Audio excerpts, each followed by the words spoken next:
Alden with We short all update go through for this. Belo Some with leave marks. Kit Catrona Some grade. leave lessons. At habang ang ibang mga sugat ay nawawala kasabay ng panahon, meron pa rin nananatili. If you have a scar, physical or emotional, that tells a story you've kept quiet for too long. Baka ito na ang tamang pagkakataon para iparinig ang kwento mo para sa sarili mo at baka para rin sa iba. When you feel ready, I encourage you to learn more about the Bello Scar Project by Bello Medical The Group. Scar It offers a Project. journey of healing, Bello. transformation, and courage. Chosen participants will receive Bello's expert care for their healing journey, free of charge. Kasama mo kami mula sa simula hanggang sa dulo ng iyong kwento. If you're ready to take the first step, visit our website or click the link in the caption to sign up. Mahalaga ang iyong kwento. Makikinig kami. Let's face our scars. Together. Yun, no? Saka ito pa, IG story ni Alden. Concert ngayon na 98 degrees sa Moa Arena. At saka IG story ni Daysam. Saka yan po. And si Christopher Martin, nanood ng concert. And producer dyan si Alden.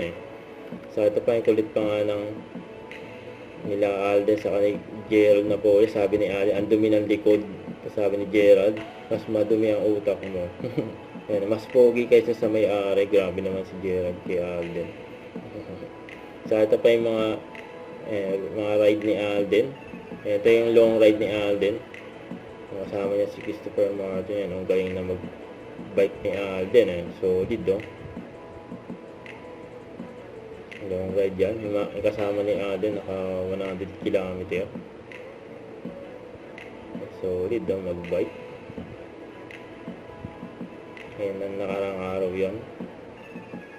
Ayan, marami silang nag-bike dyan.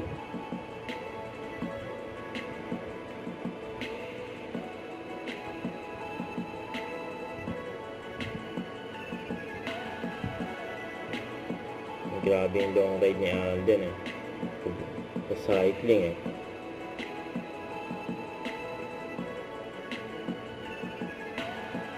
Ayan si Alden saka si Christopher Martin yan masarap mag-bike lalo na kung marami kayo.